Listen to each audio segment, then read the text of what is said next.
Pasti tak bunyi dia? Macam bila dia menghadap pada kamera tu, bunyi dia sangat kuat. Tapi bila jauh sikit pada kamera tu, dia macam tak ada bunyi sangat lah kan. Tapi sebenarnya bunyi ikut yang betul, kalau kelawar ni dia mengeluarkan gelombang bunyi tu, frekuensi dia memang manusia tak dapat detect bunyi dia tu. Sangat halus lah. Makna frekuensi dia sama-sama dia saja boleh detect. Tapi dalam video tadi seolah-olah kita dengar satu gelombang tepuh pada pendengaran telefon tadi. Bunyi macam hebat ni. So apa yang hebat kat sini, sama juga dengan sistem yang digunakan oleh perkapalan. Mana kata dia menggunakan satu gelombang iaitu sonar. Dia akan tembak di bawah lautan untuk mengesan sesuatu objek di dalam dia. Macam mana fungsi dia?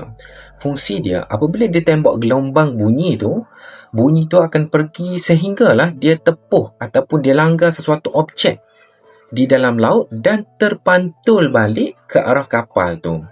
Dan apabila terpantul, kapal tu dia akan serap gema tu dan dia tukar kepada maklumat data digital. So, dia dapat tahulah.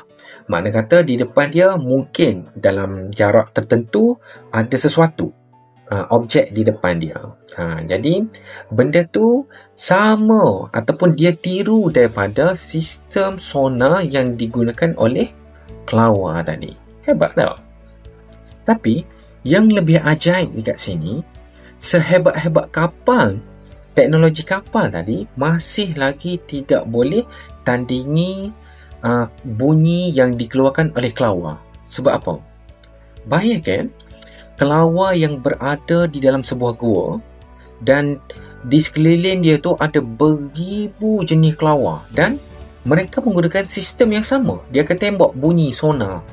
Tapi yang hebatnya, setiap kelawar yang tembak tu dia dapat detect dia punya bunyi tu. Mana kata dalam tu ramai tembak sistem yang tembak bunyi tu, tapi dia boleh detect bunyi gelombang tu adalah gelombang hak milik dia. Tak ada kata dia serap maklumat gelombang member dia ke. Baik macam mana